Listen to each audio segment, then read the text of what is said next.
Bueno, mis hermanos, continuamos entonces meditando sobre el maravilloso pasaje de la Samaritana, el encuentro que tuvo la Samaritana con el Señor Jesucristo. Muchas personas han venido a Cristo por la fe y han hallado en Él el Salvador de sus almas. Han sido perdonados en sus pecados, revestidas de la justicia de Cristo y aún siguen teniendo sed y hambre. Por eso la Escritura bien dice: bienaventurado el hombre que tiene hambre y sed de justicia. Y esto es hablando a los creyentes. También David exclamó de la siguiente manera: mi alma tiene sed de Dios, del Dios vivo. Nosotros, como cristianos, en un sentido, es muy bueno que nosotros tengamos sed de Dios, que sigamos teniendo sed de Dios y anhelar más y más de Él. Y esta sed solamente será saciada perfectamente cuando estemos con Jesucristo en el cielo.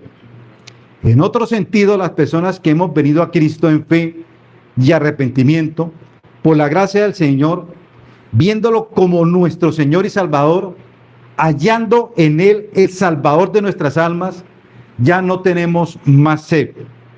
Pero esa sed que teníamos en nuestra antigua manera de vivir, en nuestra antigua naturaleza, esa ya nosotros no la tenemos.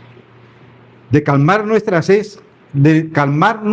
sed con las cosas del mundo.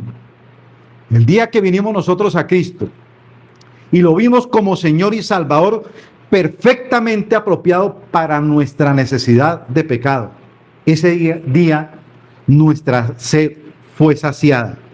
Y es que en este sentido que estamos hablando de lo que ocurrió con la Samaritana. Es una tarea bien difícil la que el Señor nos muestra. ¿Por qué? Porque parte de la corrupción original del pecado en nuestras almas, de los efectos que el pecado ha traído a nuestro corazón, es que parte de tener necesidad real de Cristo, somos insensibles a esa necesidad. Somos insensibles a esa necesidad. No es que no tengamos necesidad, tenemos necesidad, pero nosotros ni siquiera nos damos cuenta que la tenemos. Quiero poner un ejemplo bien claro. Imaginémonos que hay una persona cuya mano está siendo consumida por la gangrena. Este individuo, de hecho, tiene necesidad de un tratamiento inmediato, pero este hombre ha perdido toda sensibilidad. No tiene dolor, ni siquiera oler los efectos de una carne descomponiéndose sobre su brazo. Así que él no va al médico, porque no se ve él mismo enfermo. Y no es que no esté enfermo, de hecho, la necesidad está ahí, pero la urgencia no está ahí. Exactamente, mis hermanos, ocurre lo mismo con el pecado, pero aún de una forma más grave. Es lo que le ocurre al hombre natural, al cual, como vino a este mundo, llegó con una necesidad real de crisis, la gangrena del pecado.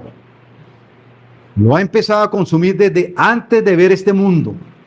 La necesidad real existe, pero parte de la consecuencia del pecado es que él no la puede ver.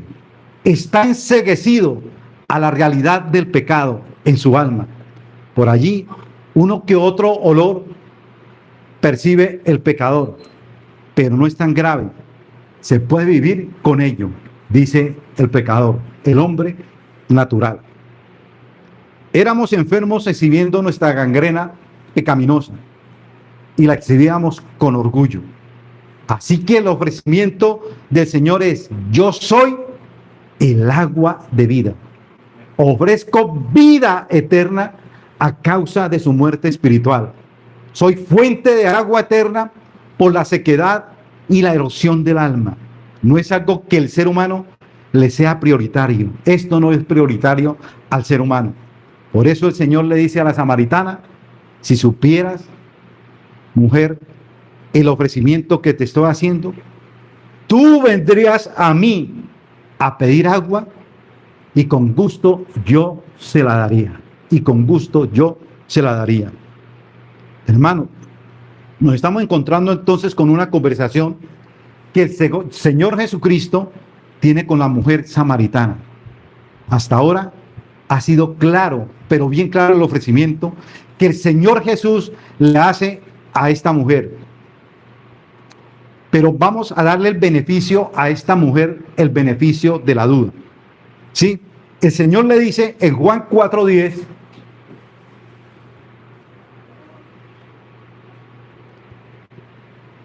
respondió Jesús y le dijo, si conocieras el don de Dios y quién es el que te dice, dame de beber, tú le pedirías y él te daría agua viva.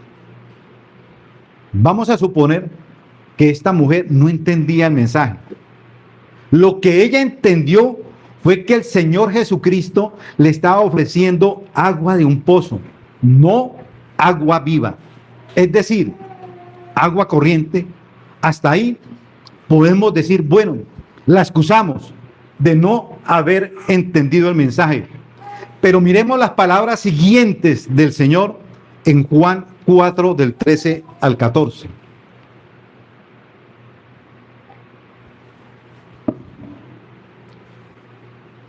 Dice, respondiendo Jesús y le dijo, cualquiera que bebiere de esta agua, la del pozo, volverá a tener sed, mas el que bebiere del agua que yo le daré, no tendrá sed jamás, sino que el agua que yo le daré será en él una fuente, pero una fuente grande de agua que salte para vida eterna.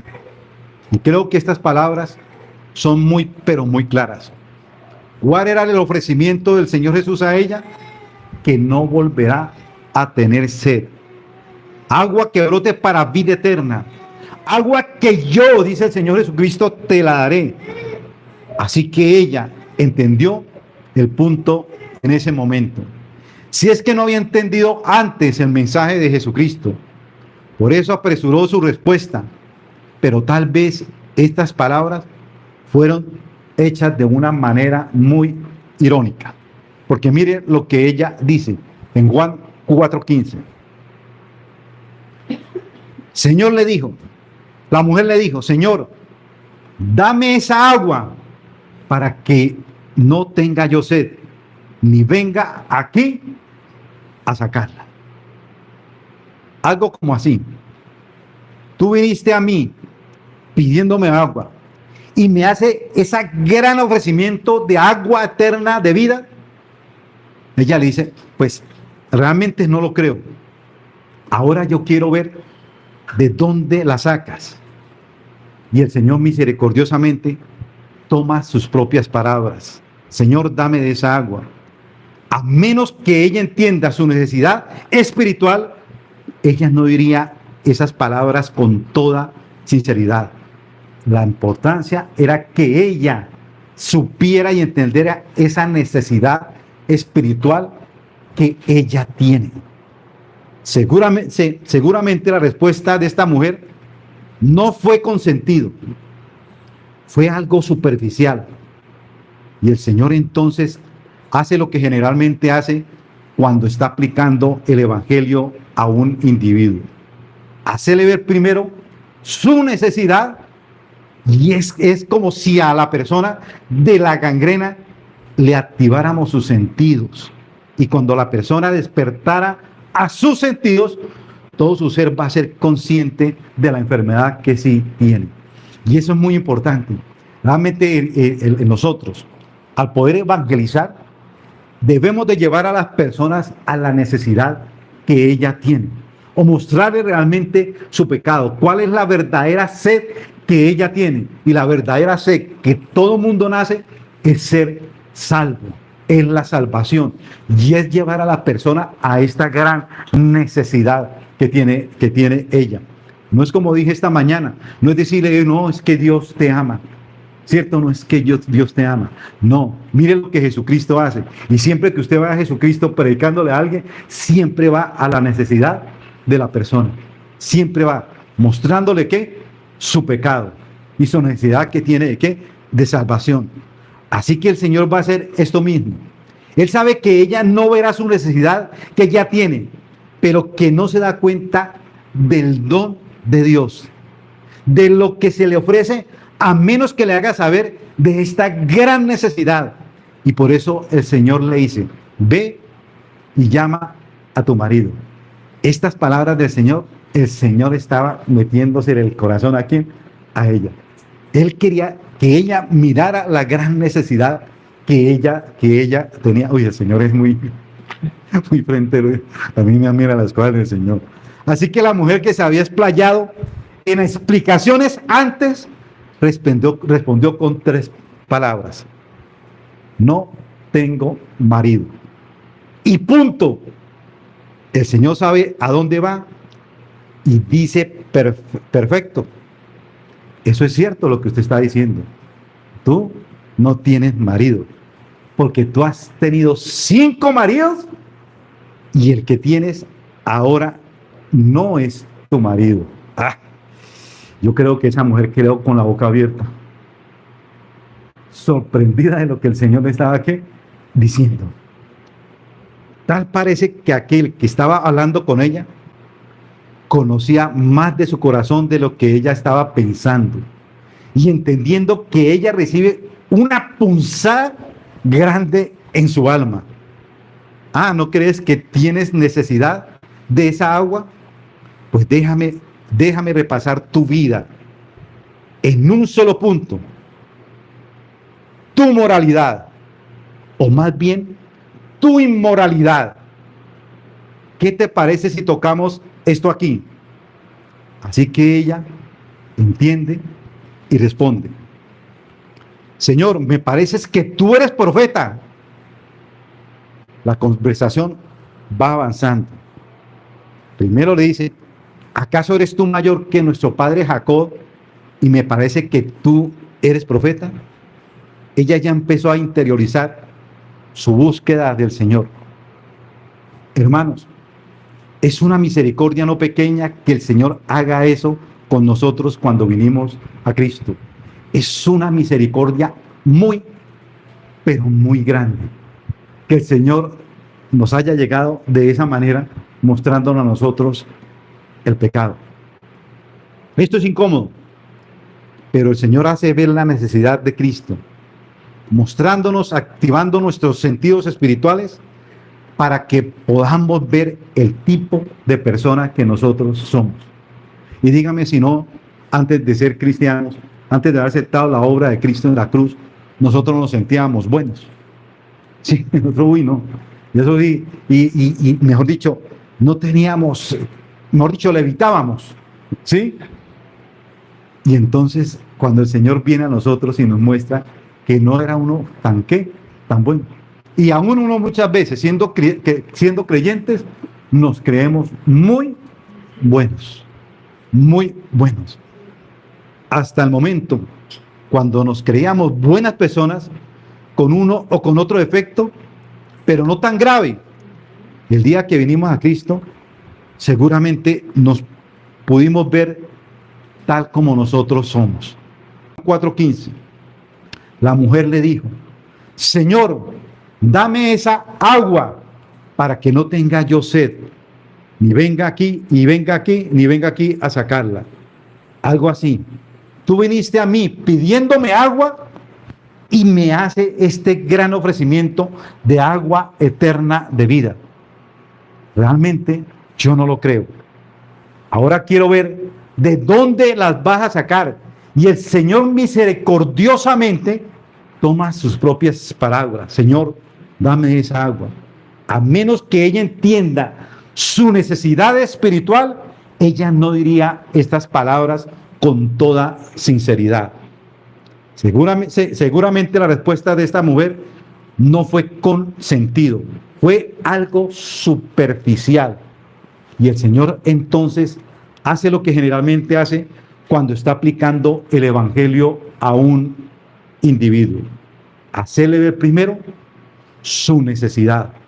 Es como si a la persona de la gangrena le activamos sus sentidos, y cuando la persona despertara sus sentidos, todo su ser va a ser consciente de la enfermedad que realmente él tiene.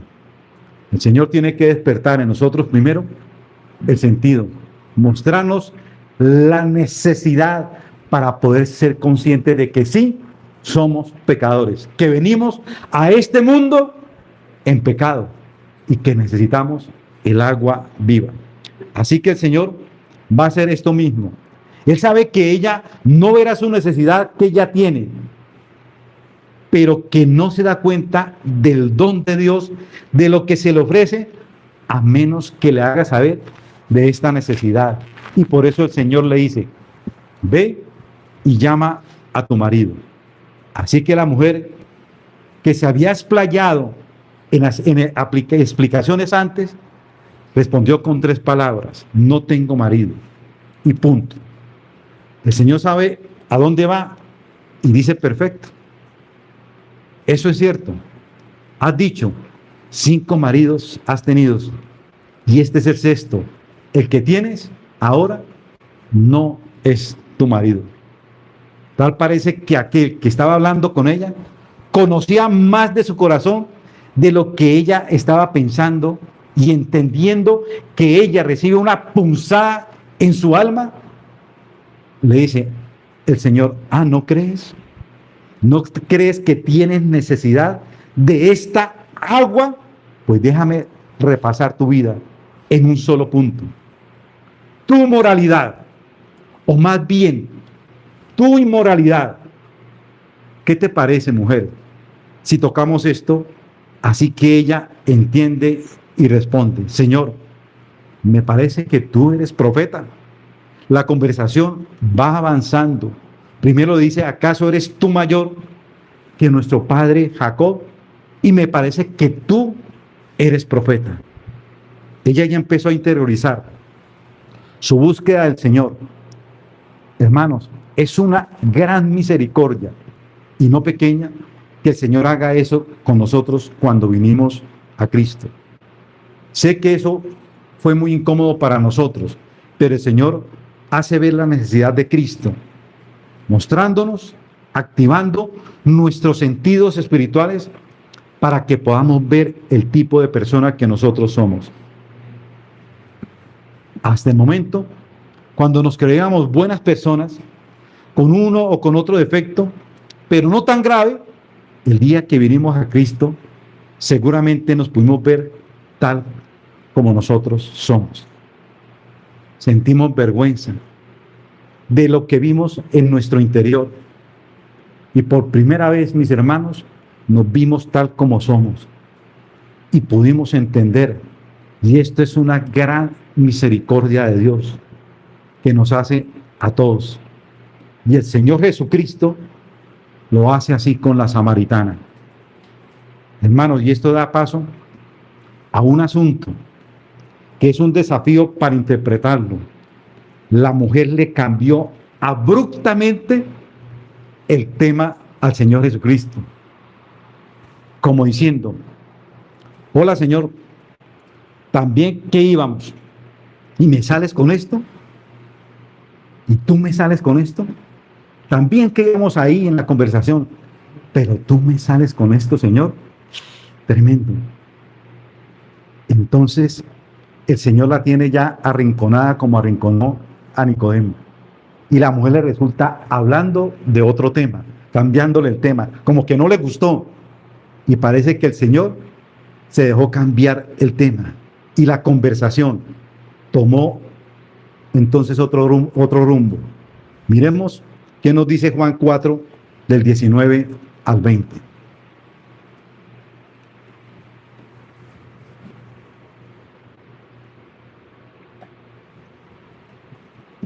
Le dijo la mujer: Señor, me parece que tú eres profeta.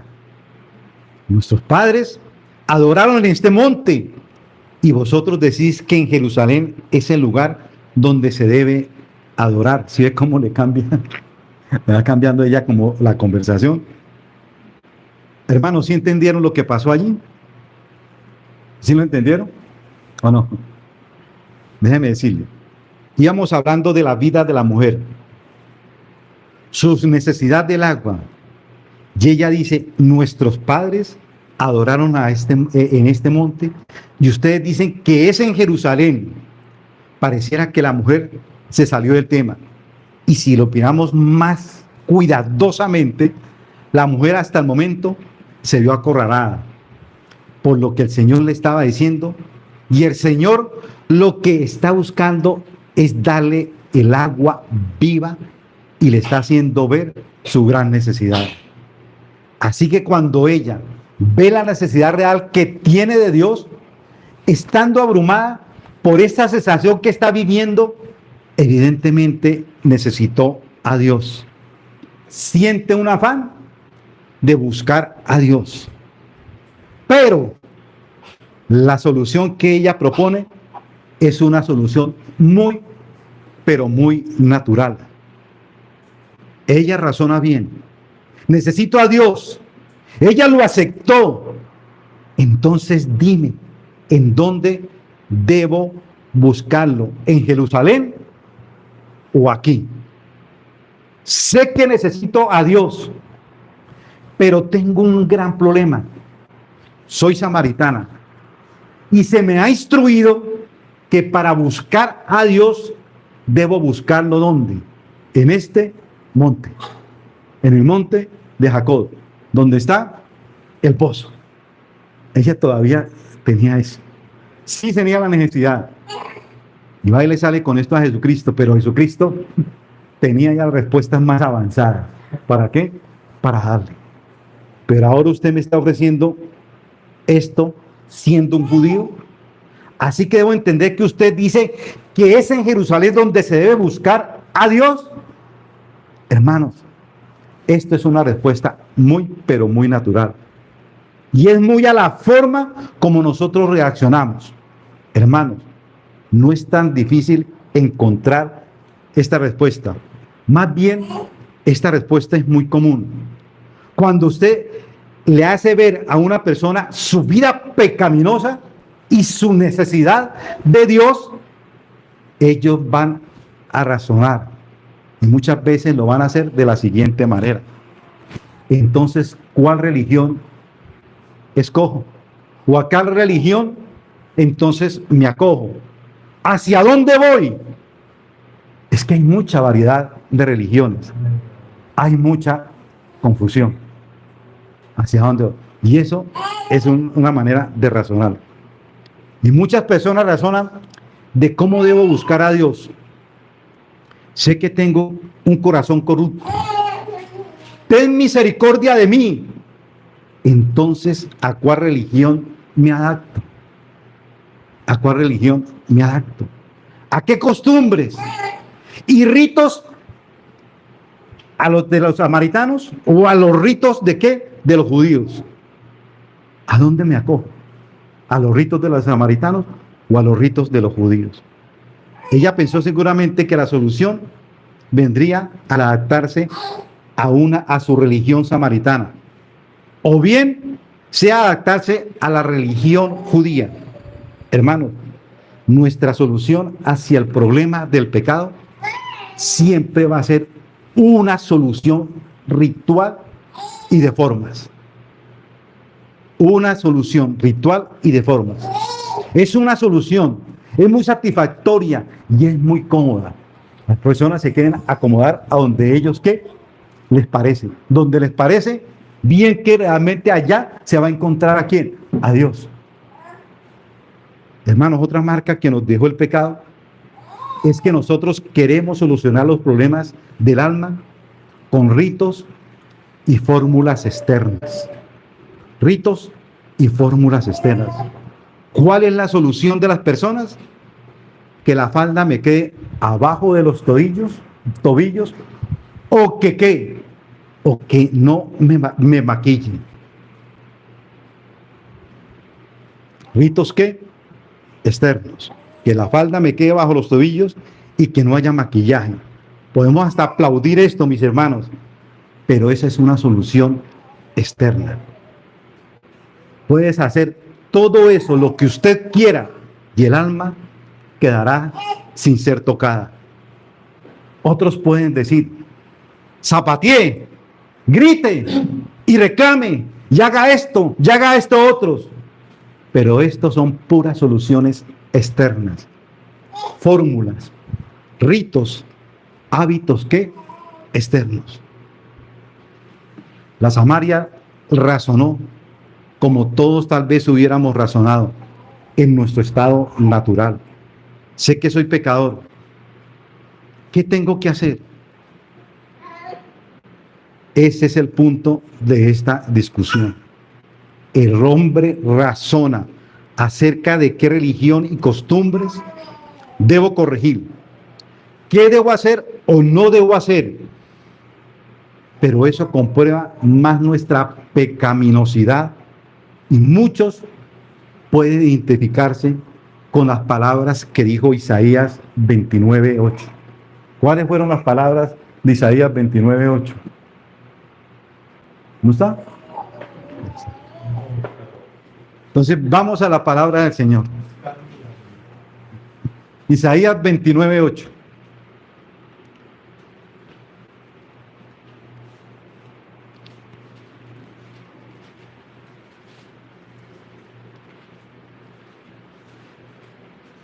¿Ya? Y la palabra del Señor dice, y le sucederá como el que tiene hambre y sueña, y le parece que come, pero cuando despierta, su estómago está vacío. O como el que tiene sed y sueña, y le parece que bebe, pero cuando despierta, se halla cansado y sediento. Así será la multitud de todas las naciones que pelearán contra el monte de Sión. Hermanos, nuestro problema está en el alma. Si yo le dijera, adáptese a formas de religión y todo esto le pasará, a usted le va a parecer que come y no come. Le va a parecer que sacia y no se sacia. ¿Y sabe quién podríamos tomar un gran ejemplo? De Martín Lutero. Martín Lutero empezó a sentir punzadas en el alma. ¿Y hacia dónde razonó Martín Lutero? Tengo que confesarme. Y él pasaba horas confesándose, horas y horas confesándose. Tanto que el que le escuchaba una vez le dijo, mire Martín, cuando tenga algo importante que confesar, venga, pero por favor, no más, por favor, no más. El hombre estaba urgido de su alma. ¿Y cómo razonó? Pues si tengo que confesarme, pues hay que hacerlo. Eso nos sacia. ¿Qué hay que hacer? Arrodillarse, alzar las manos ayunar. Hermano, eso es muy natural en nosotros. Nada de eso calma nuestra sed. Nada de eso calma nuestra sed.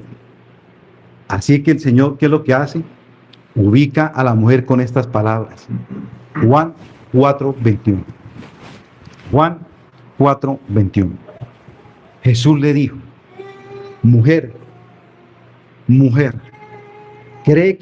créeme que la hora viene cuando ni en este monte, ni en Jerusalén adoraréis al Padre. Vosotros adoráis lo que no sabéis.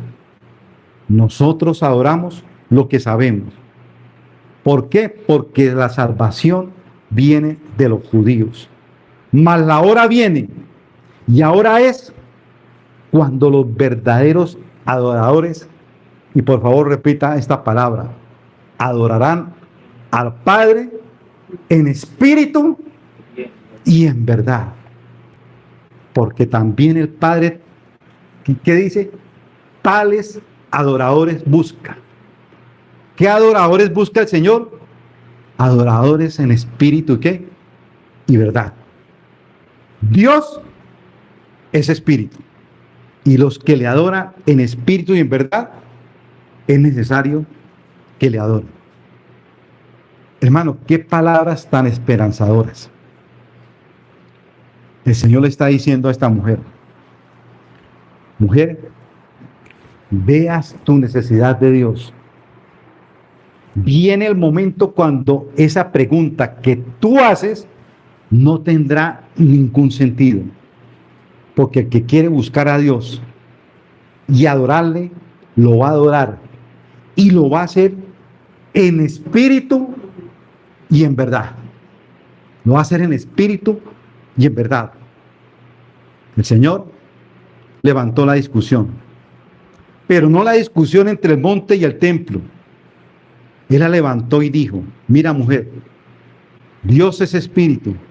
Y si quieres encontrar a Dios, que es espíritu, debes adorarlo en espíritu y en verdad.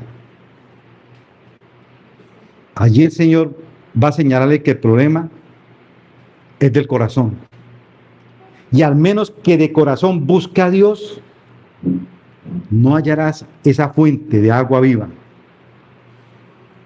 Al menos que tu corazón busque a Dios en espíritu y en verdad, no va a hallar que esa agua viva. Este texto es algo maravilloso. Usted y yo estamos incluidos en esta expresión. ¿Por qué? Si aún nos siguiéramos rigiendo por la oración que rigió bajo el antiguo pacto, ¿qué nos tocaría hacer para buscar y encontrar a Dios? En el antiguo pacto, ¿ir a qué? A Jerusalén. ¿Sí? ¿A qué? Adorar a Dios. Y si no tienen plata para ir, hágase un préstamo, endeúdese, pero allá está que la bendición. Me acuerdo de esto porque donde veníamos, 5 peregrinaciones se hacían a Jerusalén en el año. 5. Y allá estaba la verdad.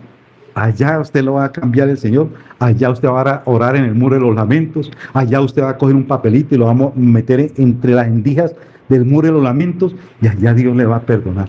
Y allá va a encontrar ¿a quién? A Dios. Así era porque yo vendí peregrinación. Hablando con qué? Con propiedad. ¿Cuál es la buena nueva? Que ya no es allí ni acá. El que busca a Dios lo busca en espíritu y en verdad. Y ahí lo encontraremos. ¿Qué mensaje para la samaritana? Si esta está buscando a Dios en espíritu y verdad, puede encontrarlo y buscarlo. No tiene que ir a ningún lugar. Los verdaderos adoradores le adorarán en espíritu y verdad.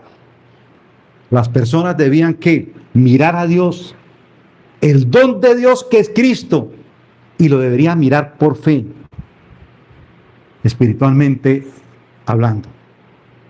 Hermanos, podemos hacer ritos, entregarnos a costumbres, a hábitos, y saber las escrituras como Nicodemo, y aún así no tener a Dios. No es lo que ven mis ojos. Dios es espíritu. Entonces el asunto es espiritual. Permítame entonces aquí hacer un pequeño paréntesis.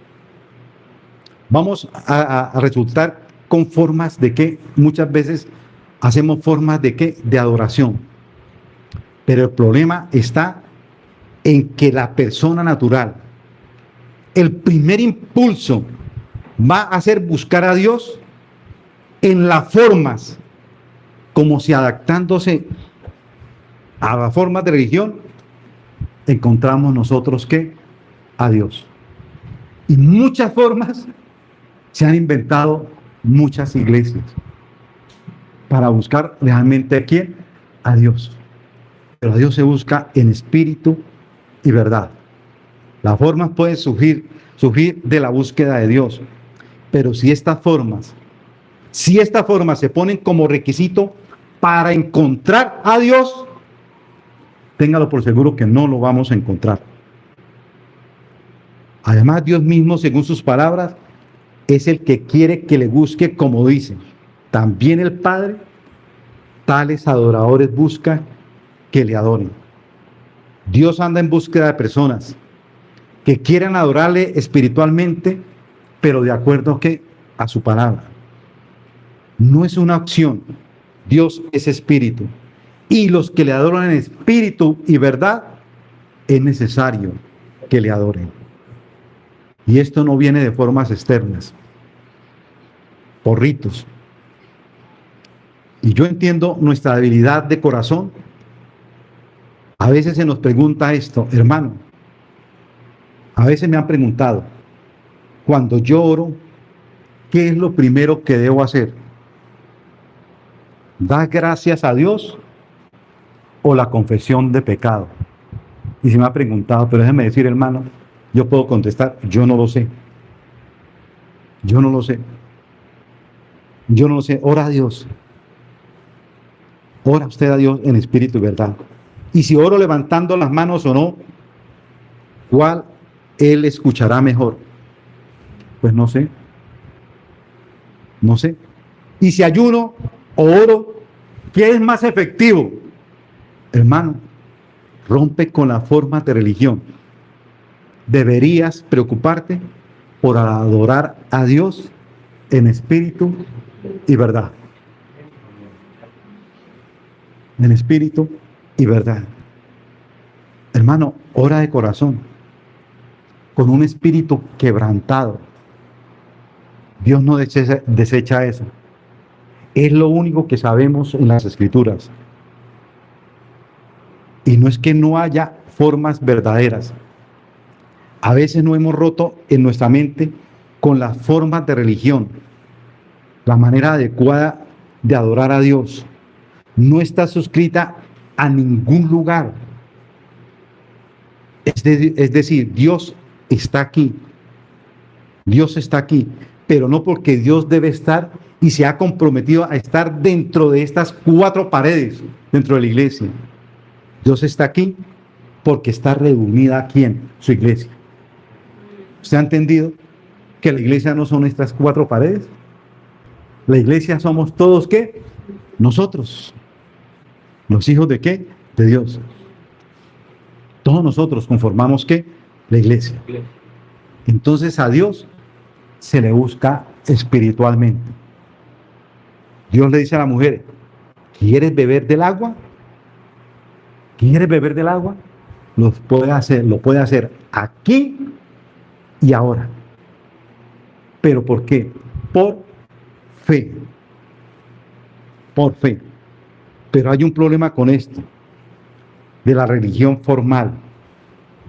Mire lo que dice un hombre de Dios, y se lo voy a leer textualmente. Dice, un hombre puede tener lo que yo llamo una religión formalista. Cuando es cristiano, solo en nombre, en lo externo solamente, pero no en sus sentimientos internos. Solo en profesión, pero no en la práctica. Su cristianismo es una mera cuestión de forma moral o costumbres sin efecto alguno sobre su corazón y su vida. Este hombre, por fe, es ciertamente la forma, la cáscara, la piel de la religión, pero no la sustancia de ella. Puedes pasar semanas enteras en su compañía y por lo que oyes o ves en los días entre semana, supondrás ese era un incrédulo. Conocen la teoría del evangelio en sus cabezas y profesan deleitarse en la doctrina evangélica. Puede hablar mucho, pero jamás van más allá. Cuando entonces examina su vida interior, descubren que no saben nada acerca de la piedad. No saben nada acerca de qué, de la piedad. Hermano, eso es que prácticamente lo que le pasaba a quién, a Nicodemo. No sabían nada de qué, de la piedad. El hombre estaba bien, muy mal de lo que es nacer de nuevo. El problema de adoptar formas religiosas. El pueblo judío eran corruptos, hacían sobornos, eran homicidas, pero cuando algún profeta le decía, ustedes están en sus pecados, ¿qué es lo que ellos respondían? El templo de Jerusalén tenemos entre nosotros, no importa el corazón, aquí venimos a adorar. Así era de qué, de corruptos. A ti no te hace bíblico asistir a la iglesia bíblica. A nosotros no nos hace bíblicos asistir a la iglesia bíblica. Puedes leer la Biblia de pasta a pasta. Puedes leer cantidad de libros, pero ¿en qué estás asentando tu relación con Dios? ¿En solo formas? ¿Canta signos? Hay solemnidad en la oración, pero su corazón está lejos de Dios. Ese es el problema. Y déjeme decirle que no es judío el que circuncida su carne. Es judío el que lo es de corazón. La alabanza bíblica no procede de los hombres, sino de ¿quién? De Dios. Debemos recordar que la verdadera religión y el verdadero cristiano se conoce ¿desde dónde? Desde su corazón. ¿Cómo es con el Señor? Y no es adaptarse a estas formas. Usted puede venir aquí y sentarse. Puede venir aquí a soportar 2 sermones el día domingo. Usted puede hacer esto. Y eso es muy fácil de hacerlo. Pero déjeme, ¿cuál es el meollo del asunto? El corazón. El meollo del asunto es el corazón. Los efectos en que te deleitas. ¿Cuáles son, mis hermanos, tus motivaciones? ¿Cuáles son? La esencia del verdadero cristiano, ¿dónde está? En su alma. Está en su corazón. Ritos no. Ritos no. Los ritos llaman la atención hacia al que los hace. La fe llama la atención hacia el objeto de la fe. ¿Y cuál es el objeto de la fe? Jesucristo. Hay una canción mundana que dice que es imposible que una persona que confiese un crimen reciba perdón de Dios. Pero nosotros tenemos el ejemplo del ladrón al lado de ¿qué? De Cristo. Todo aquel que viene a Cristo con un corazón arrepentido de corazón es perdonado. Y es por la fe. Dios es espíritu. Si Él fuera un hombre con oídos, ¿qué haríamos nosotros? Le aplaudiríamos a Él como una forma de reconocer su gloria. Pero Él no tiene oídos. Dios es espíritu. Así que nuestra oración, ¿cómo debe ser? En espíritu y verdad. Si Él fuera un hombre, decoraríamos las iglesias con cosas aquí y allá, con grandes imágenes, porque tendría ojos y se dejaría entonces deslumbrar por eso. Pero no, Él no es hombre. El espíritu quebrantado es en lo que Él se deleita. ¿Se acuerdan ese espíritu quebrantado de Pablo? Miserable de mí, ¿quién me librará de este cuerpo de muerte? Quebrantado el hombre. ¿Por qué? Por su pecado. En la última defensa de la samaritana, Ella intentó poner en duda su autoridad, la autoridad de Cristo, preguntando que si acaso él era mayor que el padre Jacob. Y él que le dice, sí, yo soy mayor que el padre Jacob, lo soy. Le ofrezco un agua mejor que la que él le ofrece. Así que ella, ¿qué hace? Sonríe de pronto irónicamente y el Señor le hace ver su sentido de necesidad, el cual ha sido despertado. Y le toca un tema muy complejo para ella. ¿Y qué hace ella? Ella intenta justificarse, pero el Señor le responde que si buscas a Dios y desea en realidad servirle, debe hacerlo espiritualmente y basado en su verdad. Su defensa ya está tambaleando, la defensa de la samaritana. ¿Qué dijo entonces la mujer? Sí, ya sé, que ha de venir el Mesías llamado el Cristo. Cuando Él venga nos declarará todas las cosas. Es como si le dijera, entiendo la conversación, pero ¿no crees que no estamos autorizados para hablar de estas cosas? Usted está hablando cosas muy grandes, pero seguro cuando venga el Mesías, Él sí lo va a decir. ¿Y qué le dice Jesús? Yo soy el que habla contigo. Yo soy el Mesías, el Señor. Esto no lo dijo ni siquiera el Señor en el Sermón del Monte ante 10,000 personas. Él mira a la mujer y le dijo exactamente, el Mesías soy yo, el que habla contigo, el que te está hablando esta mañana del Evangelio, el mismo que te dice tener agua viva y tiene la autoridad de ofrecerla. Hermano, qué privilegio tan grande tuvo esta mujer. Tenía delante de ella el don de vida eterna de Dios. Delante de ella estaba el don de vida eterna de Dios.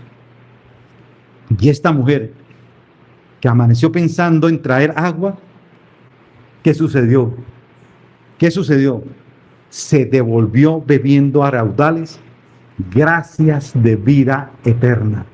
Gracias de vida eterna. Ella fue en una agua que no le iba a saciar su sed. Se encuentra con el don de Dios y se devuelve bebiendo raudales, pero raudales de gracias de vida eterna. Hermano, Cristo no ofrece nada que no pueda dar. Y si ofrece agua viva, Él da agua viva. Qué terrible les parece esto a todos los maestros de las demás religiones, cuando ellos señalan, el camino es aquí, el camino es por allá, el camino es por acá y por este otro lado. Esos maestros, hermanos, yo le pregunto, ¿hacia dónde señaló Cristo? ¿Hacia dónde señaló Cristo hacia a la samaritana? ¿A dónde fue que señaló? Hacia Él mismo. Yo soy lo que usted está buscando. Yo soy el que suplo la necesidad tuya. Yo soy el agua ¿de qué? De vida. No es como hoy en día las remanentes religiones. El camino está por aquí, el camino está por allá, el camino, mire, encuentra a Cristo por aquí y por allá. Yo soy el camino. Ahí estaba el mismo Mesías ofreciéndose como el don de Dios a ella. Cristo se ofrece a sí mismo en el Evangelio y con él ofrece dones que trae. Sabemos, mis hermanos, que hay una religión verdadera en torno a Cristo. El que tiene a Cristo tiene los dones del Evangelio. La gente se sentirá muy cómodas llevando a cabo cualquier religión y yendo a las religiones y buscando las formas a los que ellos pueden hacer. Pero venir a Cristo es costoso. Venir a Cristo es costoso. Ser cristiano es costoso. ¿Por qué es costoso? Porque debe renunciar a cualquier idea de justificarse por sus propios medios. Debe, mi hermano, de renunciar a cualquier idea de justificarse por sus propios medios. La manera de venir a Cristo es abandonar todo rito, toda manera que tú pienses que Él te va a aceptar. Es reconocer tal cual eres. Él es el don de Dios que se nos es ofrecido en el Evangelio. Él trae vida eterna, perdón de pecados, recibimiento de hijos para todo aquel que en Él cree. Dios lo recibe como hijo a todo aquel que en Él cree. Y preguntarás, ¿con qué autoridad lo ofrece? La misma Escritura afirma que no hay otra persona bajo el cielo en que el hombre pueda ser salvo. No hay otra autoridad en el cielo en que los hombres puedan ser salvos. Cristo tiene toda la autoridad de ofrecer lo que ofrece. Tiene la potestad de dar lo que ofrece. ¿Y qué es lo que dice? Yo soy, le dice a la mujer, yo soy el que habla contigo. ¿Y sabe lo que hizo Él con esto? Puso allí su firma de autenticidad. Él es la garantía, el fiador de la salvación de los hombres. Por eso dice Juan, no podrán rechazarlo a Él. No podrán llamarle mentiroso al mismo tiempo. La pregunta es, ¿por qué lo ofrece? De hecho, es el único que conoce a ciencia cierta nuestra alma. Sabe de la terrible y devastadora enfermedad que es el pecado, incurable por medios propios. Él sabe que te mueres de sed y sabe que ni cuentas te has dado. La ofrece porque en sí mismo beber el agua, es decir, creer en Él, es la única manera en que un pobre pecador pudiera glorificar su nombre. Y déjeme decirle a usted, mis hermanos, como creyentes, la única manera que Dios recibe la gloria del hombre es cuando venimos y bebemos del agua. Así que pide esa agua a raudales todos los días y Él te la dará. Y a los que hemos recibido el don de Dios, hermanos, debemos de alzar nuestros ojos en gratitud por su misericordia, porque Él nos mostró nuestra necesidad, y démosle la gloria, honra, porque Él se dio a sí mismo por nosotros, para que nunca más tengamos sed. Oremos, mis hermanos. Señor, gracias te damos, Dios, por tu palabra. Gracias, mi buen Dios. Gracias por ese día tan maravilloso en la cual tú escudriñaste nuestro corazón y vio que en nosotros había perversidad, Señor. Había cantidad, Dios, de pecado, Señor. Y lo sacaste a flote, oh mi amado Salvador. Y nos sentimos avergonzados. Y tal vez dijimos, todo eso había en mi corazón. Toda esa cantidad de pecados había en mi corazón. Oh Señor, gracias por haberlo sacado a flote. Gracias por esa gran misericordia en haberme mostrado la gran necesidad que había realmente en mi vida. Porque todo lo que hacía antes me parecía que estaba bien, que yo era bueno de gran manera, pero no lo era, Señor. Bien dice la Escritura que nadie puede decir que es bueno, porque el primer pecador soy yo, decía el apóstol Pablo. Semejante hombre, Dios de los cielos, ayúdanos, Dios, a que cada día, Señor, bebamos de los raudales tuyos, Señor, de esa gran fuente, Señor, que nos deleitemos, Dios de los cielos, en ti cada día, Señor, no en las cosas que el mundo, Dios de los cielos, nos ofrece, bendito Padre. Señor, el mundo solo trae, Señor, desconsuelo, tristeza, amargura, dolor, conflictos, Dios de los cielos, en nuestras vidas, Señor. Ayúdanos a mirarte siempre a ti, Dios. Señor, que esta carne sea doblegada, Dios de los cielos, delante, Dios de los cielos, de ti, Señor.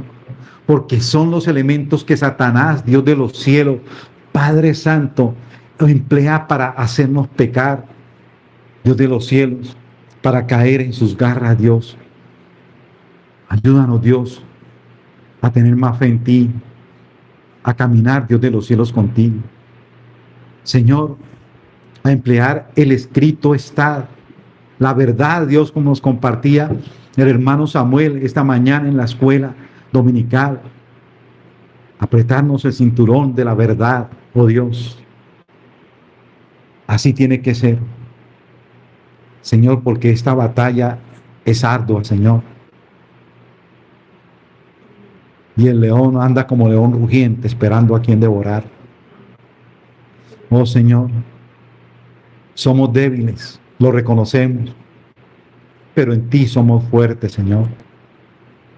Toma nuestro corazón, Señor. Tómalo. Y no podemos decirte, Señor, que es tuyo, que lo tomes, porque ya tú lo tomaste, Dios, en el mismo momento en que aceptamos la obra de Cristo en la cruz del Calvario. Nuestro corazón ya tiene dueño, y eres tú, oh Dios. Vivimos para ti, morimos, Dios de los cielos, para ti. Nos levantamos para ti y nos acostamos, Dios de los cielos, para ti. Sea a ti la gloria y la honra